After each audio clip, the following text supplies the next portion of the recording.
Bienvenidos y bienvenidas a Enclave Mediática en este día lunes 15 de agosto del año 2022. Empezamos.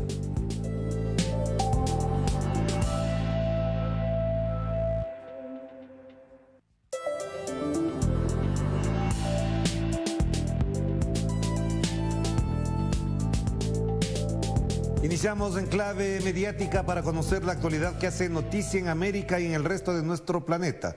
Un análisis a la realidad que intentan reflejar los diarios, los portales, las redes sociales y también los diversos y variados canales de comunicación. Como siempre, empezamos con las portadas y esto de lo que ocurrió este fin de semana en Guayaquil, en Ecuador. La violencia escala y trae muerte al barrio del Cristo del Consuelo. La violencia así nomás porque sí, bueno, ya. Está bien, dicen la violencia para generalizar. Lo que pasa es que no se entiende hasta ahora qué pasó en el barrio Cristo del Consuelo de Guayaquil, un barrio popular, digamos, marginal en términos sociales, en términos de infraestructura, de servicios públicos. Lo ocurrido dejó 5 muertos y 17 personas heridas por la explosión en el sur de Guayaquil. Todo apuntaría, según las primeras versiones, aunque las autoridades no son claras en eso, apuntarían a que en ese lugar, en ese local existían explosivos y quizás ocurrió una explosión por acumulación de gases, por una chispa o algo por el estilo, pero como atentado no se sabe hasta ahora si efectivamente fue en dirección a alguien. La teoría del gobierno apunta que es una disputa entre las bandas, entre los tigrerones y otros más, que son los grupos criminales que están instalados en la ciudad de Guayaquil. Pero así de decir por encima, la violencia escala y trae muerte al barrio, nada. Y ahora, evidentemente, lo que no hay en las portadas de estos diarios es lo que hizo anoche la policía del Ecuador, que en vez de ocuparse de la seguridad se instaló en la superintendencia de bancos. Lo veremos más adelante. Veamos lo que dice la portada del diario El Universo, también de la ciudad de Guayaquil, y esta fotografía la colocamos porque da cuenta con mucho más evidencia, con mucha más lógica gráfica, lo que ocurrió en la ciudad de Guayaquil.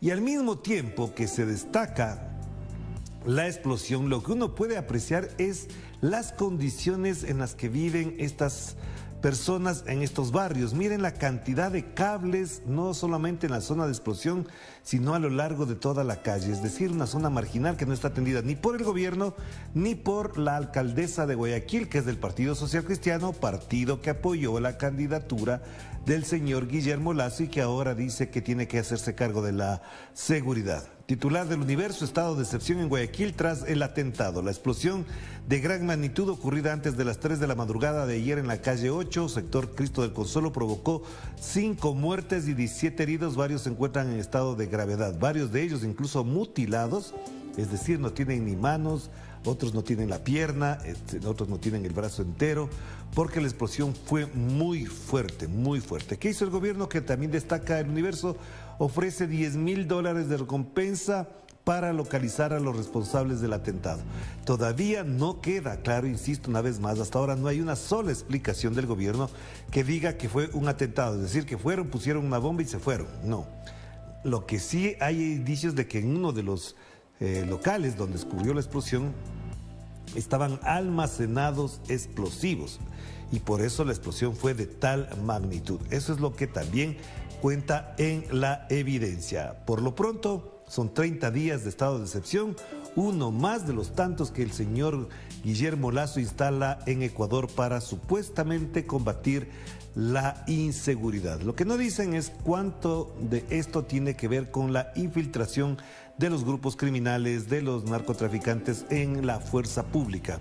Hace poco se denunció 19 narcogenerales. Hace poco se los sacó a 3 generales por supuestamente tener un patrimonio no bien declarado o no bien justificado.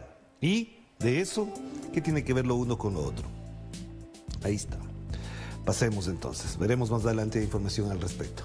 Vámonos hasta México a propósito de este encuentro con empresarios de Nuevo León. El presidente de México ha dicho: los humildes van primero, lucho por un país de libertades. Andrés Manuel López Obrador ante los empresarios neoleenses. Queremos afianzar la democracia, no aspiramos a dictaduras o totalitarismos. Anuncia que la obra será de seguridad nacional para ahorrar trámites burocráticos. Encabeza el pacto para construir el acueducto que mitigará la falta de agua en Monterrey. y la presa Cuchillo 2 tendrá un costo de 10.000 millones de pesos bajo la supervisión de la Secretaría del Agua de México. Importantes anuncios que realiza el presidente en la edición, en lo que lo registra la edición de la jornada de este lunes 15 de agosto del año 2022.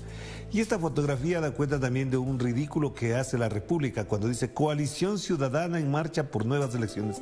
¿Por qué no ponen la foto completa, la imagen completa de cuánta gente participó en esa marcha? Y hablan aquí de más de 170 organizaciones demandan salida democrática. Parecería que cada organización mandó un representante, porque ahí no se ven ni más de 100 personas. Es decir, un representante por organización participó en la marcha porque la verdad es que no tuvo ningún impacto. Pero para la República es el gran acontecimiento esta fotografía y por supuesto ya da por hecho que es una gran movilización. Muestren la foto, muestren la imagen completa y ahí sean más responsables con sus propios lectores, que cada vez son menos, porque ya sabemos que rechazan las mentiras, las fake news, la desestabilización mediática que intentan en estos momentos los medios de Perú contra el presidente Castillo. Pasamos a últimas noticias. Algo que es muy importante destacar, la declaración que hizo el presidente Gustavo Petro ante un medio de comunicación, si no me equivoco, el día de ayer. El mandatario colombiano comparó la presidencia interina con el mito de las cavernas de Platón, donde las sombras se confunden con la realidad.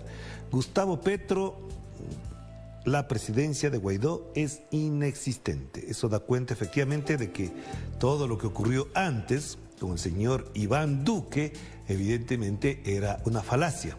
Tal cual él hace relación con el mito de las cavernas de Platón. No se olviden que esto lo destaca Platón precisamente en su libro La República. A propósito de este mito de las cavernas de Platón, vale la pena y calza perfectamente con lo que pasa con el señor Guaidó. Sombras que se confunden con la realidad.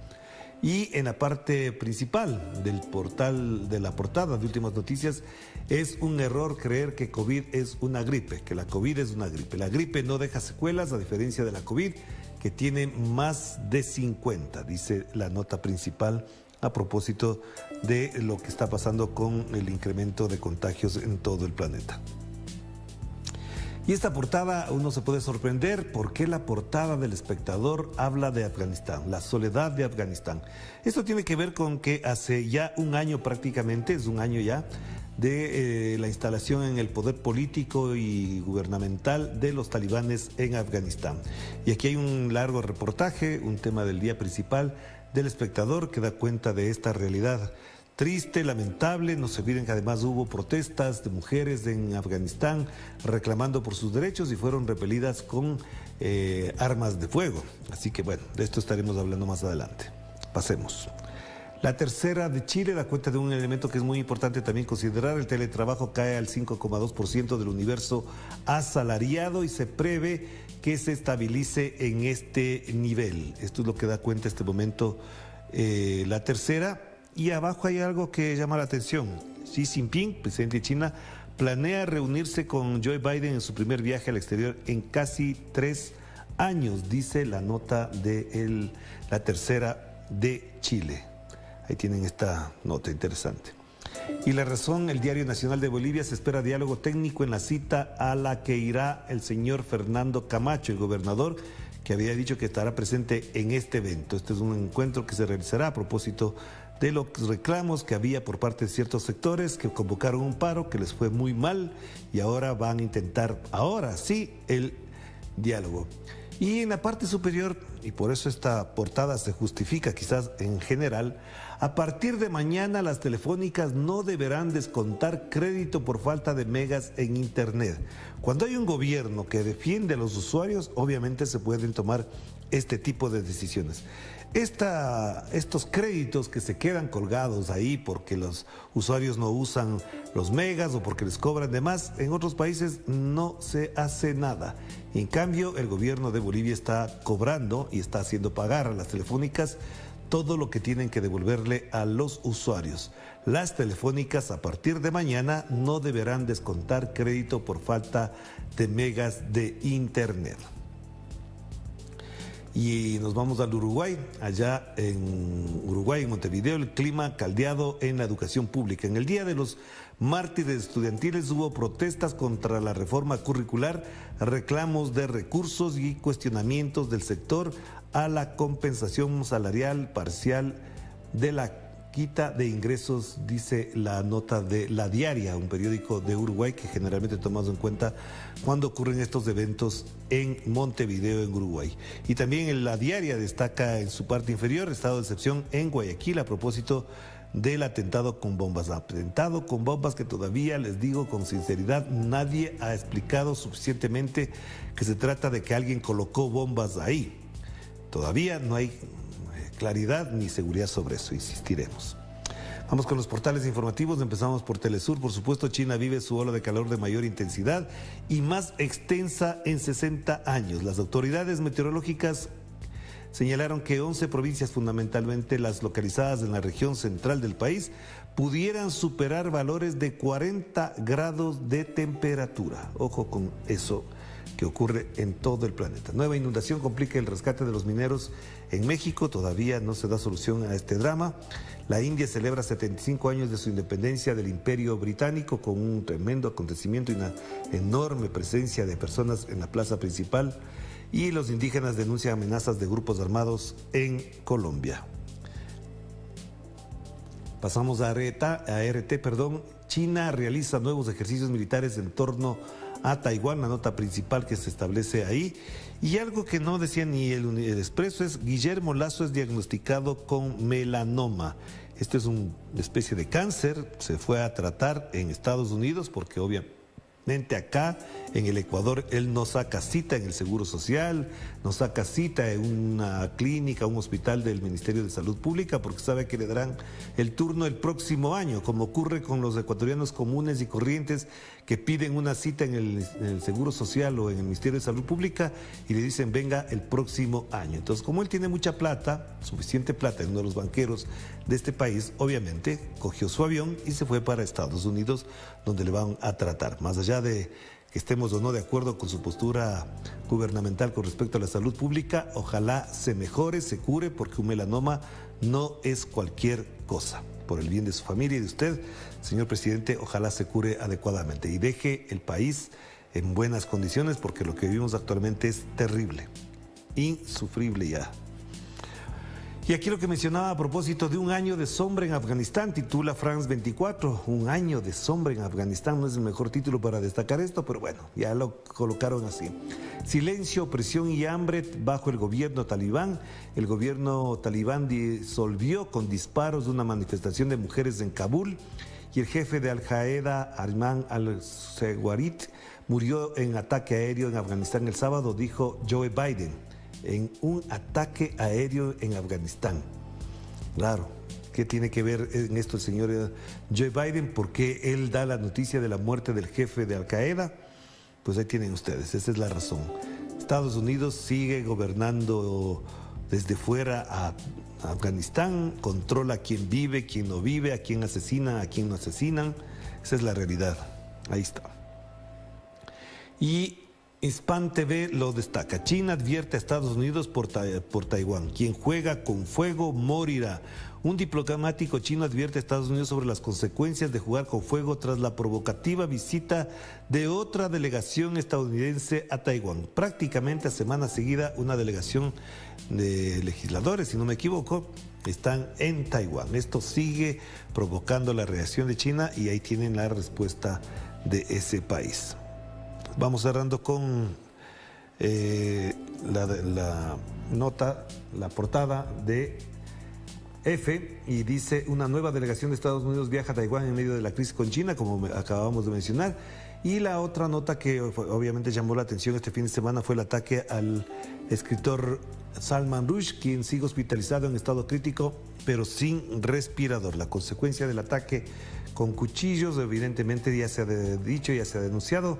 Perderá un ojo, tendrá problemas en la movilidad de su brazo derecho. Eso es lo que está ocurriendo ahí. También acá el expresidente paraguayo Lugo, bajo pronóstico reservado, da signos positivos, es decir, está en plena recuperación y ojalá se recupere también adecuadamente. Vamos a hacer la primera pausa y enseguida volvemos con más de Enclave Mediática.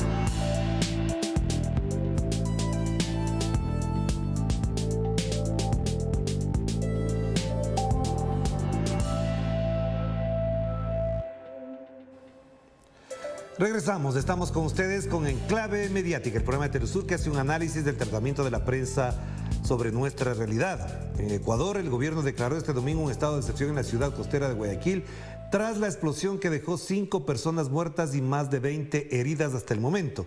El presidente ecuatoriano Guillermo Lasso, que está de viaje a Estados Unidos, hizo el anuncio a través de su cuenta de Twitter, informando que ha dispuesto toda la fuerza pública necesaria para mantener el control y la seguridad en Guayaquil. Y además aseguró que no permitirán que el crimen organizado pretenda manejar el Ecuador, pero ya llevan varios años y nada. La ciudad ubicada al sureste del país fue sacudida en la madrugada del domingo por un atentado perpetrado con explosivos de fabricación casera en el barrio Cristo del Consuelo. La explosión generó una onda expansiva que tuvo un alcance de entre 60 y 70 metros. Insisto una vez más, todavía no queda claro si fue que colocaron una bomba o que explotó un sitio donde existían explosivos. Veamos. Como daños coyunturales de esta explosión, tenemos 3 daños estructurales a 3 viviendas. In situ tenemos 3 personas que fallecieron, 2 que han fallecido en el hospital Guayaquil y 20 heridos que tenemos ubicados en las diferentes casas de salud. Y a propósito de esto, revisemos el siguiente tuit publicado en mi cuenta personal de Twitter a propósito de esto. Esto es el resultado de lo que pasó este fin de semana. Feriado violento. Se vivió en Guayaquil con 16 muertos, es decir, aparte de los 5 de la explosión, hubo 11 más por otras causas y son 22 heridos en varios ataques. Es lo que se destaca en uno de los medios de comunicación de Guayaquil. Pero, como digo en mi cuenta de Twitter, pero Lasso Guillermo está más preocupado y angustiado por impedir la posesión del superintendente de bancos. Qué raro que un banquero se ocupe tanto por quién tiene que controlar las cuentas de los banqueros en el Ecuador. Es decir, aquí existen, por supuesto, ya actos violentos, pero la policía, varias decenas de policías se instalaron en las instalaciones de la Superintendencia de Bancos. Antes de pasar al siguiente tuit, en el año 2022, en la zona 8, es decir, donde ocurrió este atentado, se han reportado al menos 860 muertes violentas. ¿Y qué hace la policía si han estado en estado de excepción varias ocasiones? 860 muertes violentas. ¿Quién controla la zona? Pues no, la policía no. La policía está más ocupada de esto. Miren, ahí, en la noche de ayer, sorpresivamente, decenas de policías fueron a la Superintendencia de Bancos de Quito, donde se debe instalar el superintendente de bancos, para impedir su ingreso. Yo lo escribí hace prácticamente ya 9 horas, un poco más.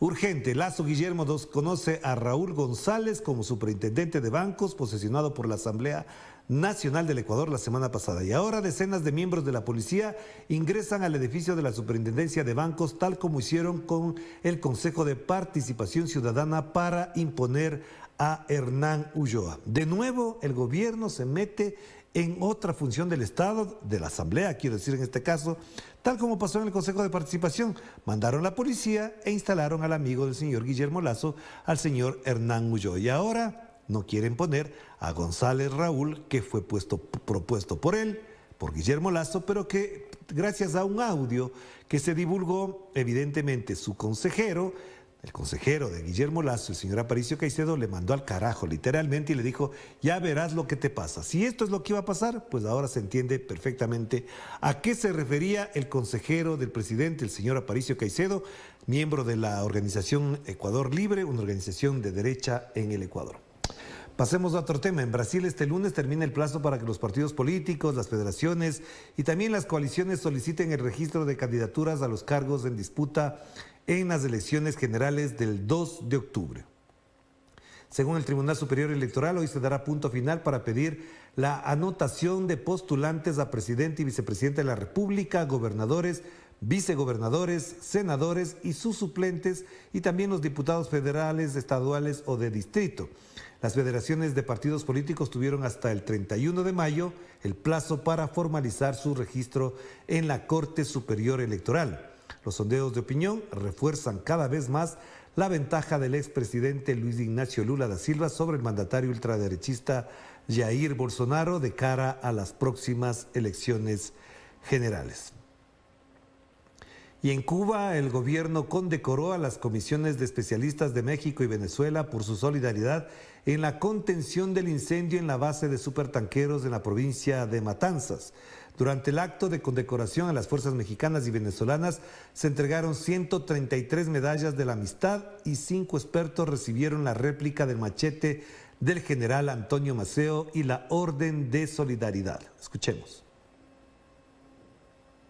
Reconocer a la delegación venezolana, a la delegación de Petróleos Mexicanos, al personal integrante de la Secretaría de la Defensa Nacional de México, porque juntos de una forma desinteresada pudieron poner todo su empeño, su capacidad, su dinamismo y en conjunción con todos los cubanos pudieron formar un equipo de trabajo con un solo frente, con una sola necesidad, con una sola visión, que era combatir el incendio. Ahora veamos el siguiente tuit de Johnny Arellano, donde informa sobre el petrolero más grande del mundo que se dirige a Cuba con más de 700,000 barriles de crudo. Veamos el siguiente tuit, ahí lo tenemos en pantalla. El petrolero más grande del mundo se dirige a Cuba con más de 700,000 barriles de crudo. Es un regalo de Rusia al pueblo cubano tras la catástrofe provocada por el incendio del 5 de agosto en Matanzas. El cargamento tiene un valor de $70 millones. Hashtag Fuerza Cuba. Johnny y Nicaragua es la cuenta de este tuitero que informa a propósito de este acontecimiento. Esta es solidaridad plena, sin condiciones, absolutamente abierta, puntual, urgente, frente a una realidad concreta. Un país más cercano es el de Estados Unidos. Frente a eso no ha dicho absolutamente nada. Y como ya hemos visto, México, Venezuela y ahora Rusia se solidarizan con Cuba y Estados Unidos. Muy bien, gracias. Ellos están más ocupados en otras cosas, como por ejemplo irse a meter en Taiwán. Veamos otro tema. El cambio climático en el noreste de Estados Unidos generalmente ha significado un clima más húmedo, pero este verano ha revelado el impacto acumulativo de una sequía que ha dejado los campos sin hierbas para que paste el ganado. Los pastos de la granja generalmente crecen más lentamente a fines del verano a medida que hace calor, pero este año la hierba está luchando mucho para recuperarse después del pastoreo de verano. Según los productores locales, no se vivían condiciones similares desde hace por lo menos 20 años atrás. En tanto, el gobernador de Rhode Island emitió un aviso de sequía en todo el estado con recomendaciones para reducir el uso del agua y se ha informado al estado alrededor de 50 pozos secos desde el año 2021. Veamos. Tuvimos una primavera muy seca en abril, mayo, junio. Si bien tuvimos algunas lluvias limitadas aquí y allá, pero normalmente en la primera semana de agosto estos pastos serían bastante exuberantes y verdes. Sin embargo, el ganado ya ha pastado aquí antes de mayo y ahora están en su segunda rotación. Y como pueden ver, hay muy poco crecimiento de pasto. Y para finalizar, les contamos que continúan las campañas por la libertad de los tripulantes del avión venezolano retenido en Argentina. A continuación, les presentamos una pieza audiovisual que pide por su retorno a Venezuela. Y con esto nos despedimos.